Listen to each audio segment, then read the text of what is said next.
بعد کے اذکار۔ آپ صلی اللہ علیہ وسلم سلام پھیرنے کے بعد بلند آواز سے 1 مرتبہ اللہ اکبر کہتے تھے، یعنی اتنی آواز کہ جو دوسرے سن لیں۔ اس میں کیا حکمت ہے کہ انسان سلام پھیرتے ہی اللہ کی بڑائی بیان کرے؟ آپ کے ذہن میں کیا آ رہا ہے کہ سلام پھیرا ہے، سلام پھیرتے ہی پہلی بات جو بولنا ہے وہ کیا ہے؟ اللہ اکبر۔ اللہ اکبر کا معنی کیا ہے؟ اللہ سب سے بڑا ہے۔ تو یہ کیوں؟ قرآن پاک کی آیت بھی ہے کہ ان الصلاۃ تنہی عن الفحشاء والمنکر ولذکر اللہ اکبر، کہ بے شک نماز بے حیائیوں اور برائیوں سے روکتی ہے، اور البتہ اللہ کا ذکر سب سے بڑی چیز ہے۔ اور نماز قائم بھی کس لیے کی جاتی ہے؟ اقیم الصلاۃ لذکری، نماز میری یاد کے لیے قائم کرو۔ تو اس کا مطلب کیا ہے کہ اللہ کی یاد میں اللہ کی بڑائی بیان کرنا۔ میرا سوال اسپیسیفکلی یہ ہے کہ اللہ اکبر ہی کیوں، کچھ اور کیوں نہیں؟ یعنی سلام پھیرتے ہی آپ کے منہ پر پہلا لفظ جو نکلنا چاہیے نماز ختم کرنے کے بعد وہ اللہ اکبر ہے، کیوں؟ قرآن پاک میں یہ بھی آتا ہے وَلِتُكَبِّرُ اللَّهَ عَلَى مَا هَدَاكُمْ، اور تاکہ تم اللہ کی بڑائی بیان کرو اس پر جو اللہ نے تمہیں ہدایت دی۔ تو یہاں پر بنیادی طور پر نماز پڑھنے اور مکمل کرنے کی جو توفیق ہے وہ اللہ ہی کی دی ہوئی ہے، اور اس پر اللہ ہی کی بڑائی بیان ہونی چاہیے۔ اور نماز میں چونکہ انسان سب سے زیادہ اللہ کے سامنے عاجزی کا اظہار کرتا ہے، زمین پر جھکتا ہے، سجدہ کرتا ہے، اور بنیادی طور پر نماز کا مقصد یہ ہے کہ انسان اپنے آپ کو اپنے رب کے سامنے چھوٹا ظاہر کرے اور اللہ کی بڑائی کا اعتراف کرے۔ یعنی نماز پڑھنا دراصل کیا ہے؟ دوسرے لفظوں میں اللہ کی بڑائی کا اعتراف۔ تو جب آپ سلام پھیرتے ہیں تو سلام پھیرتے ہی اپنی بڑائی کا خیال نہ ہے کہ میں نے بہت تیر مارا ہے یا میں نے بہت بڑا کوئی کام کیا ہے، نہیں، یہ اللہ ہی کی بڑائی ہے جس نے توفیق دی ہے اس نیک عمل کی۔ پھر رسول اکرم صلی اللہ علیہ وسلم 3 بار آہستہ آواز سے استغفر اللہ کہتے، یعنی اللہ اکبر تو بلند آواز سے، لیکن استغفر اللہ ذرا آہستہ آواز سے۔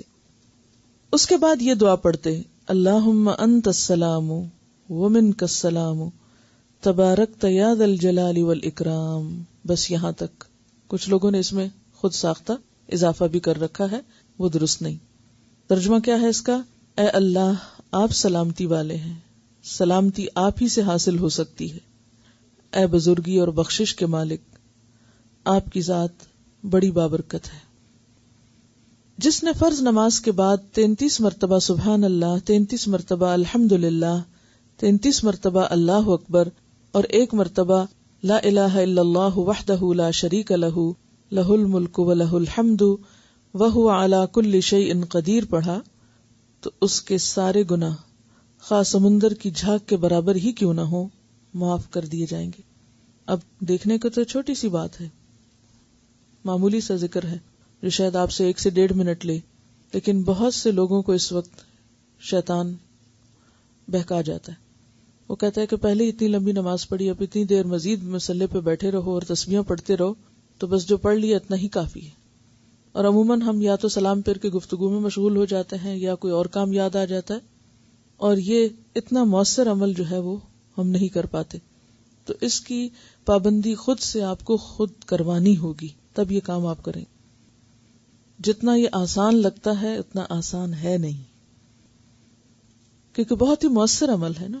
اور بعض اوقات انسان سوچتا ہے کہ اتنی چھوٹی سی چیز پر اتنا بڑا اجر کیوں ہے، تو اس کی بھی بنیادی وجہ یہ ہوتی ہے کہ جو کام جتنی مشکل سے کیا جائے اس پر اتنا ہی بڑا اجر ہے، اور پھر اس کی پابندی بھی کی جائے۔ ایسا نہیں کہ ایک دفعہ کیا اور پھر اس کے بعد بھول گئے اور چھوڑ دیا، مسلسل ہونا چاہیے۔ ایک حدیث میں 33 مرتبہ سبحان اللہ، 33 مرتبہ الحمدللہ اور 34 مرتبہ اللہ اکبر بھی آیا ہے۔ اور یہ اتنی پابندی اذکار کے فوراً بعد نماز کے کرانے کا مقصد بھی یہی ہے کہ انسان پر تھوڑی دیر تو نماز کے اثرات باقی رہیں۔ نماز سے پہلے جو وضو ہے وہ بھی ایک طرح سے نماز ہی کی حالت شمار ہوتی، پھر نماز کے بعد کے جو اذکار ہیں وہ بھی ایک طرح نماز ہی کی کیفیت کو یا نماز کے جو برکات ہیں یا جو نماز کا فائدہ ہے اس کو سمیٹنے اور اس کو اکٹھا کرنے کے لیے۔ یعنی آپ نے نماز پڑھ لی اور اس کے بعد آہستہ آہستہ اس نماز کی حالت سے باہر آئیں گے. یہ نہیں کہ سلام پھیرا اور جھٹ ادھر ادھر باتیں کرنی شروع کر دی, گفتگو شروع کر دی, نہیں. یعنی نماز کے جو اثرات ہیں وہ ہماری شخصیت پر نظر آنے چاہیے اور آہستہ آہستہ ان سے باہر دنیا کی طرف لوٹنا چاہیے. جس نے ہر فرض نماز کے بعد آیت الکرسی پڑھی اسے موت کے سوا کوئی چیز جنت میں جانے سے نہیں روک سکتی. یعنی موت آئے گی تو جنت میں جائیں گے نا, موت کی وجہ سے وہ رکا ہوا, ورنہ ڈائریکٹ چلا جاتا, ابھی چلا جاتا. یعنی ایک چیز کو تاکید کے ساتھ بیان کرنے کا انداز ہے. چلیے, ام المومنین سیدہ جویریہ کے گھر سے نبی صلی اللہ علیہ وسلم صبح تشریف لے گئے تو وہ اپنے مصلے پر بیٹھی ہوئی وظیفہ پڑھ رہی تھیں. پھر آپ چاشت کے بعد واپس آئے تو وہ اپنے مصلے پر ہی تھیں. آپ نے فرمایا, میں نے 4 کلمے 3 مرتبہ کہے ہیں, اگر ان کا وزن تمہارے اتنے طویل وظیفے کے ساتھ کیا جائے تو وہ 4 کلمات وزن میں بڑھ جائیں گے. وہ 4 کلمات ہیں, سبحان اللہ و بحمدہ عدد خلقہ ورضا نفسہ وزنۃ عرشہ ومداد کلماتہ. پاک ہے اللہ اور تعریفیں اس کے لیے ہیں, اس کی مخلوق کی گنتی کے برابر, اس کی ذات کی خوشنودی کے مطابق, اور اس کے عرش کے وزن کے برابر, اور اس کے کلمات کی سیاہی کے برابر. آپ صلی اللہ علیہ وسلم نے فرمایا کہ جو صبح اور مغرب کی فرض نماز کے بعد کسی سے بات کیے بغیر, اور یہ آیت الکرسی کا بھی ایک دوسری جگہ پر یہی آتا ہے کہ بات کیے بغیر 7 مرتبہ یہ دعا پڑھ لے, پھر اسی دن یا رات میں فوت ہو جائے تو وہ جہنم کی آگ سے محفوظ رہے گا. اور وہ دعا ہے, اللہم اجرنی من النار, اے اللہ مجھے جہنم کی آگ سے محفوظ رکھ. جار کا مطلب ہوتا ہے پناہ دینے والا ہے, پڑوسی کو بھی جار کہتے ہیں کیونکہ مشکل وقت میں عموماً پڑوسی کام آتے ہیں. تو یہ جو دعا ہے کتنی مختصر ہے نا, اللہم اجرنی من النار. مجھے یاد ہے کہ بہت چھوٹی تھی میں, ابھی شاید نماز فرض بھی نہیں ہوئی تھی, تو میری والدہ نے مجھے کلمات یاد کرائے تھے. عموماً یہ ہوتا ہے کہ ماں نماز پڑھ کے بیٹھتی نا, بچے آ کے گود میں لیٹ جاتے ہیں. بڑے بھی ہو جاتے ہیں بچے تو آپ نے دیکھا ہوگا کہ عموماً ان کو بہت مزہ آتا ہے نماز کے بعد زمین پہ بیٹھ کے آپ کی گود میں لیٹنے کا. تو یہ بڑا اچھا موقع ہوتا ہے کہ جب وہ خود آپ کے پاس آئیں اور لاڈ کریں, اور آپ اس وقت انہیں کوئی پیار سے اچھی سی بات سکھا دیں. اور بچپن میں سیکھی ہوئی باتیں پھر ساری زندگی نہیں بھولتی, وہ آٹومیٹیکلی جاری ہو جاتی ہیں. تو یہ تمام مائیں اپنے اپنے بچوں کو سکھا دیں. تو انشاءاللہ اگر مغرب کی نماز کے بعد ہی بچے ساتھ پڑھیں نماز, یا جیسے بھی مناسب ہو, اس کو آپ اپنا ہوم ورک سمجھیے. جن کے بچے نہیں ہیں چھوٹے, وہ بچوں کے بچوں کو بھی سکھا سکتے ہیں, اور اس کے علاوہ بہن بھائیوں کو بھی سکھا سکتے ہیں. ابھی آپ نے آیت الکرسی کے بارے میں پڑھا ہے, تو عام طور پر تو ہم ہر نماز کے بعد آیت الکرسی پڑھتے ہیں, لیکن خواتین جن دنوں میں نماز نہیں پڑھتی ان دنوں میں آیت الکرسی کو بھی بھول جاتی. آیت الکرسی کے بہت سارے فائدے, کچھ آج بھی آپ نے پڑھے, لیکن اصل چیز جو ضرورت ہے وہ ہے پابندی, کہ پابندی کے ساتھ آپ اس کو پڑھیں. بعض اوقات ہم ان چیزوں کو معمولی سمجھتے ہیں اور غفلت برتتے ہیں, لیکن انسان کو کچھ پتہ نہیں ہوتا کہ کس وقت کون سی بلا یا مصیبت کہاں سے آ جائے. کل کسی نے مجھ سے ذکر کیا کہ ان کی ایک عزیز ہیں, بالکل ینگ ہیں, اور تقریباً 3 سال سے وہ سر کے ایسے شدید درد میں مبتلا ہیں, اور اچانک ہی شروع ہوئی, جس میں انہوں نے ہر قسم کے ٹیسٹ اور ہر قسم کے علاج کر لیے ہیں, لیکن کوئی بھی چیز فائدہ نہیں دے رہی. اب بالآخر کسی نے کہا کہ نظر ہے, کوئی کہتا ہے سحر ہے, کوئی کچھ ہے, کوئی کچھ ہے. بہرحال کوئی بھی سبب ہو سکتا ہے, لیکن اس سے پہلے کہ انسان کسی بھی ایسی مشکل میں خود یا اس کے بچے گرفتار ہوں, ایسی چیزیں جو قرآن اور سنت سے ثابت ہیں حفاظت کے لیے, کیوں نہ ان کو پابندی کے ساتھ پڑھا جائے.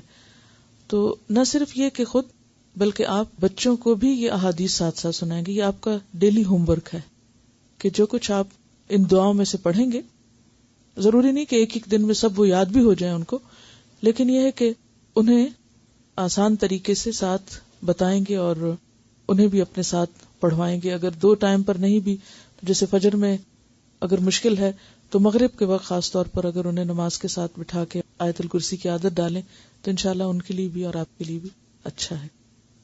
دوسری بات یہ ہے کہ اگرچہ بہت سے لوگوں کو آیت الکرسی پڑھنی آتی ہے, لیکن میں نے اچھے بھلوں کو دیکھا ہے آیت الکرسی میں 2 بڑی غلطیاں کرتے ہوئے. ایک یعودہ کو صحیح نہیں پڑھتے, اور دوسرے کرسیہ کو صحیح نہیں پڑھتے. کرسیہ کو یہ کہ جو شد ہے وہ مس کر جاتے, کرسیہ پڑھ جاتے ہیں، اور اسی طرح یعودہ کو صحیح طور پر پروناؤنس نہیں کرتے. تو اس میں یہ ہے کہ کوئی بھی چیز افیکٹو اس وقت ہوتی ہے جب آپ اس کو اس کا پورا حق ادا کر کے پڑھیں. بعض لوگ کہتے ہیں ہم پڑھ رہے ہیں دعا، ہم پڑھ رہے ہیں وظیفہ، ہم پڑھ رہے ہیں کوئی چیز، لیکن فائدہ نہیں ہو رہا. ہم یہ بھول جاتے ہیں کہ ہم نے ڈوز ہی صحیح استعمال نہیں کی. مثلا آپ بچوں کو دودھ بنا کے دیتے ہیں تو جب دودھ کی کوانٹٹی ہوتی ہے اس کے بارے میں کتنے کیئرفل ہوتے ہیں کہ نہ کم ہو اور نہ زیادہ ہو. اگر ہر چمچ پہ تھوڑا تھوڑا بھی زیادہ ہوگا تو کیا ہوگا؟ ڈوز ایکسٹرا ہو جائے گی اور فائدے کی بجائے نقصان دے گی. اسی طرح کوئی بھی دوا جب آپ لیتے ہیں تو اس کو پورا لینا چاہیے صحیح طریقے کے مطابق. تو اسی طرح یتلونہ حق تلاوتہ میں کیا ہے کہ ایک ایک حرف جو اس کے اندر ہے اس کا حق آپ اس کو دیں، اس میں سے کچھ بھی مس نہ کریں. تو اس لیے پوری یکسوئی کے ساتھ. اور جو لوگ جن کو بالکل الحمدللہ ٹھیک آتی بھی ہے تو دوبارہ دہرانے میں حرج کیا ہے کہ اللہ کا ذکر ہے. اللہ کے ذکر کو جتنی دفعہ بھی انسان کرے اتنا ہی کم ہے. یہ آپ ابھی جو پڑھ رہے تھے حضرت جویریہ کی روایت، سبحان اللہ و بحمدہ عدد خلقہ ورضا نفسہ وزنۃ عرشہ ومداد کلماتہ، اللہ تعالیٰ کی تسبیح میں. تو آپ کو معلوم ہے حضرت جویریہ کون تھی؟ امہات المومنین میں سے تھی. ان کا اصل نام کیا تھا؟ کہاں سے تھی یہ؟ کس کی بیٹی تھی؟ کس کی بیٹی تھی؟ کیسے شادی ہوئی تھی آپ کے ساتھ؟ کیا ہمیں جاننا چاہیے ان کے بارے میں؟ کیوں؟ کیا ضرورت ہے جاننے کی؟ اللہ نے ان کو مومنوں کی مائیں قرار دیا ہے. ہم اپنی ماؤں کو بھی کتنا کم پہچانتے ہیں. تو جو اپنی ماؤں کو نہ جانتا ہو یا ماں کو نہ جانتا ہو اس کا علم کیا علم ہے؟ اور آپ کو یہ بھی پتا ہے کہ یہ خواتین بحیثیت خواتین کے ہمارے لیے رول ماڈل ہیں کہ انہوں نے اپنی زندگی کیسے گزاری.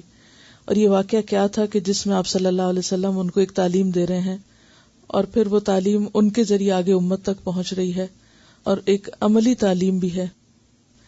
بنو مستلق کا نام سنا ہوا ہے؟ نہیں سنا ہوگا، کوئی بات نہیں. بنو مستلق ایک قبیلے کا نام تھا، اس کے سردار تھے حارث. تو ان کی بیٹی تھی یہ، اور ان کا نام مرہ تھا. مرہ کا مطلب ہوتا ہے کڑوی بٹر. تو آپ نے نام تبدیل کر دیا تھا. اور یہ قید ہو کر آئی تھی، ان کا قبیلہ قید ہو گیا تھا. باپ ان کو چھڑانے آ رہا تھا. پھر کیا ہوا کہ باپ قیمتی اونٹ لے کر آ رہا تھا اور 2 اونٹ پیچھے چھپا کے آیا. تو جب آپ صلی اللہ علیہ وسلم کے پاس پہنچا تو کہا کہ یہ آپ لے لیں اور میری بیٹی کو چھوڑ دیں. اور بیٹی کو الگ سمجھا کہ دیکھو مجھے رسوا نہ کرنا، تمہیں میں لینے کے لیے آیا ہوں اور تم یعنی مان جانا. تو انہوں نے انکار کر دیا کہ میں تو مسلمان ہوں، میں نہیں جاتی. اور آپ نے پوچھا کہ حارث وہ اونٹ جو تم چھپا کر آئے ہو ان کا کیا ہوا؟ تو اس پر وہ حیران ہو گئے کہ کسی اور کو تو پتہ ہی نہیں، یہ اللہ کے رسول ہی ہو سکتے ہیں. تو پھر وہ بھی مسلمان ہو گئے تھے. حضرت جبیریہ کو آپ صلی اللہ علیہ وسلم نے آزاد کر کے ان سے نکاح کیا تھا. اور 6000 لوگ تھے ان کے قبیلے کے جو قیدی ہوئے تھے، اور وہ تقسیم بھی ہو گئے تھے وہ قیدی. لیکن جب لوگوں نے دیکھا کہ ان کے سردار کی بیٹی سے حضور صلی اللہ علیہ وسلم نے نکاح کر لیا ہے اور وہ امہات المومنین میں سے ہو گئی ہیں، تو تمام کے تمام مسلمانوں نے اپنے سارے قیدی آزاد کر دیے تھے. تو حضرت عائشہ کہتی ہیں کہ میں نے ان سے بڑھ کر کوئی خاتون اپنے قبیلے کے حق میں بابرکت نہیں دیکھی کہ جن کی وجہ سے یعنی جن کی شادی کی وجہ سے ان کے پورے قبیلے کو آزادی ملی تھی. اور یہ بہت ہی نیک اور بہت ہی عبادت گزار خاتون تھی. اب آپ دیکھیے کہ یہ واقعہ جو آپ نے پڑھا ہے اس میں یہ ہے کہ وہ آپ صلی اللہ علیہ وسلم ان کے پاس سے جاتے ہیں نماز کو، اور پھر کافی دیر بعد واپس آتے ہیں، دن چڑھے واپس آتے ہیں. ایک طرح سے آدھی دوپہر ہو گئی تو دیکھا کہ وہ وہیں پر بیٹھی عبادت کر رہی ہیں. تو آپ نے فرمایا کہ میں جب سے تمہارے پاس سے گیا ہوں میں نے 3 کلمات ایسے ادا کیے ہیں کہ وہ اس تمہاری ساری عبادت پہ بھاری ہیں جو تم نے اب تک کی ہے، اور وہ یہ کلمات ہیں. اور اگر دیکھا جائے تو واقعی کلمات بہت عظیم ہیں. سبحان اللہ و بحمدہ عدد خلقہ ورضا نفسہ وزنۃ عرشہ ومداد کلماتہ. اللہ کی تسبیح بیان کی گئی ہے. کتنی؟ عدد خلقہ، جتنی اس کی مخلوق کی تعداد ہے. کتنی تعداد ہے؟ ایک ایٹم کو بھی آپ دیکھیں اس کے اندر بھی مزید عدد موجود ہے. یعنی تخلیق جو ہے اس کے بارے میں بھی ہم نہیں جانتے، اور پھر یہ کہ اس کی تعداد. اب دیکھیے کہ انسان بہت دعوے کرتا ہے اور بڑا تکبر کرتا ہے کہ میں چاند تک پہنچ گیا ہوں. وہ بھی پتہ نہیں پہنچا کہ نہیں پہنچا، لیکن اگر مان بھی لیں کہ پہنچ گیا تو انسان کے قدموں کے نیچے جو زمین ہے اس کے بارے میں کچھ نہیں جانتا.